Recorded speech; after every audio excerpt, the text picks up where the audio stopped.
नमस्कार दोस्तों आज मैं आप सबको बताऊंगा जो नॉर्थ ईस्टर्न पुलिस एकेडमी यानी नेपा द्वारा जो कांस्टेबल पोस्ट के लिए ओपन रैली का जो रिक्रूटमेंट का एडवर्टाइजमेंट निकाला है उसके विषय में कुछ विशेष जानकारी। दोस्तों ये ओपन रैली होने जा रहा है मेघालय का उमसाव में जो नॉर्थ ईस्टर्न पुलिस एकेडमी का हेड ऑफिस है। तो इसमें 10 पास लोग अप्लाई कर सकता है और भी पूरा फुल जानकारी के लिए क्या क्या पोस्ट है, कितना पोस्ट है, कब ये ओपन रैली होने जा रहा है और इसके लिए एलिजिबिलिटी क्राइटेरिया क्या है, सब पूरा जानकारी के लिए मेरा इस वीडियो में जुड़े रहिएगा। दोस्तों यदि आप सब इस मेरा चैनल में नए जुड़े हो और बहुत सारा जॉब रिलेटेड और एजुकेशन रिलेटेड इन्फॉर्मेशन चाहते हो तो काइंडली इस चैनल को सब्सक्राइब कीजिएगा। देखिए दोस्तों यह है एडवर्टाइजमेंट नोटिस। इसमें लिखा है MTS कुक के लिए 3 पोस्ट है, MTS मसालची के लिए 1 पोस्ट है, MTS वाटर करियर के लिए 2 पोस्ट है, pump operator 1 post, plumber 1 post, electrician 1 post, life guard 2 post, MTS sweeper 1 post, MTS size 1 post, constable MT 5 post, constable motor mechanism 1 post, constable band 2 post और constable GD 12 post है। सब मिला के 33 post है। तो दोस्तों जो constable MT, constable motor mechanism, constable band और कांस्टेबल GD में अप्लाई करना चाहते हैं वो लोग 19 दिसंबर 2022 को, जो मैंने आगे आप सबको वेन्यू बताया था, वहाँ पे जाना होगा। और वो छोड़ के जो जितना भी और दूसरा पोस्ट है उसमें आप लोग अप्लाई करने के लिए इंटरेस्टेड है तो आप लोग 12 दिसंबर 2022 को आप उस वेन्यू में पहुंचना पड़ेगा। दोस्तों मैं आप सबको बता दूं कि इसमें आप लोग को फॉर्म फिलअप ऑनलाइन में करने के लिए कोई ज़रूरत नहीं है।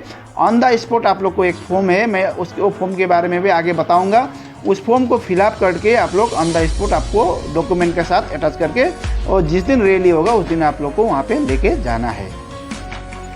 जो पोस्ट है दोस्तों उसमें क्या क्या एजुकेशनल क्वालिफिकेशन चाहिए और एक्स्ट्रा क्वालिफिकेशन क्या चाहिए उसके विषय में मैं अभी बताऊंगा आप सबको। सबसे पहले कुक जो MTS कुक है उसके लिए मैट्रिकुलेशन होना ज़रूरी है। साथ ही साथ 8 से 25 ईयर्स आप सबको जो एज है, एज लिमिट 25 ईयर्स तक आप लोग अप्लाई कर सकता है।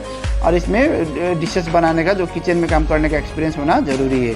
तो उसके बाद मसालची MTS मसालची, इसके लिए भी मैट्रिक पास होना चाहिए और 18 से 25 एज तक आप लोग इसको अप्लाई कर सकता है। उसके बाद वाटर करियर के लिए भी मैट्रिकुलेशन होना ज़रूरी है। साथ ही साथ 18 से 25 ईयर्स तक आप लोग इसको अप्लाई कर सकता है।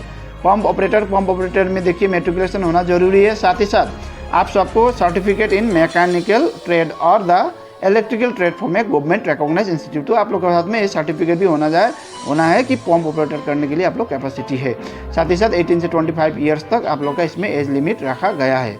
तो दोस्तों इसके बाद में प्लम्बर के लिए भी मैट्रिकुलेशन होना ज़रूरी है। साथ ही साथ सर्टिफिकेट इन प्लम्बर ट्रेड, जो प्लम्बर का काम करने का कुछ भी सर्टिफिकेट या कहीं पे भी कोई गवर्नमेंट सेक्टर में, कमर्शियल ऑर्गेनाइजेशन में आप लोग काम करने का प्रैक्टिकल एक्सपीरियंस, प्लम्बर का काम करने का सर्टिफिकेट भी आप सबको वहाँ पे प्रोड्यूस करना पड़ेगा।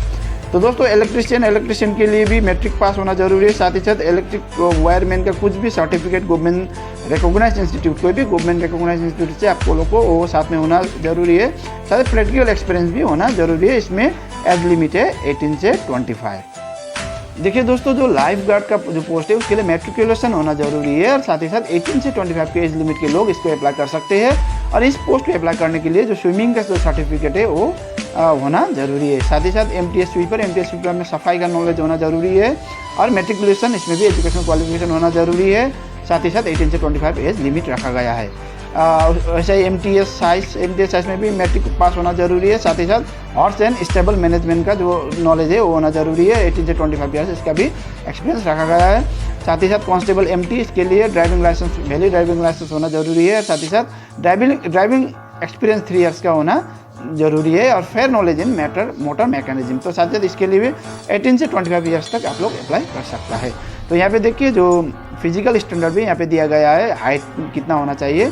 तो मैं आप सबको बताऊंगा। कैंडिडेट जो जनरल SC OBC है 170 मेल के लिए, फीमेल के लिए 157। और यहाँ पे एक चीज़ मैं पॉइंट करके बताऊँ, जो आसम के जो होते हैं उनके लिए 165 सेंटीमीटर मेल के लिए रखा गया है और 155 फीमेल के लिए रखा गया है।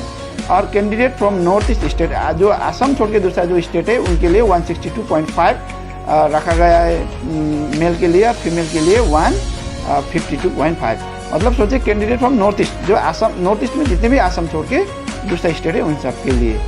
तो और भी पूरा जानकारी के लिए आप लोग मेरी स्क्रीन में जो दिया गया है वो अच्छे से रीडिंग कीजिएगा।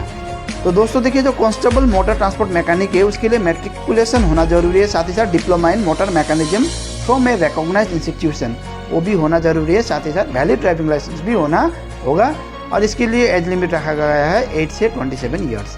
साथ ही साथ जो कांस्टेबल बैंड का पोस्ट है उसके लिए भी मैट्रिकुलेशन या 10 पास होने से होगा। इसका एज लिमिट है 18 से 27 ईयर्स। और दोस्तों मैं आप सबको बता दूं, इसके लिए म्यूजिकल इंस्ट्रूमेंट जैसे कि बेगुली और साइड ड्रम जैसा जो म्यूजिकल इंस्ट्रूमेंट है उसको बजाने का एक्सपीरियंस भी होना ज़रूरी है। और इसमें भी देखिए फिजिकल स्टैंडर्ड नीचे में दिया गया है, तो जो डिफरेंट पोस्ट के लिए फिजिकल स्टैंडर्ड चाहिए इसके लिए भी सेम फिजिकल स्टैंडर्ड चाहिए।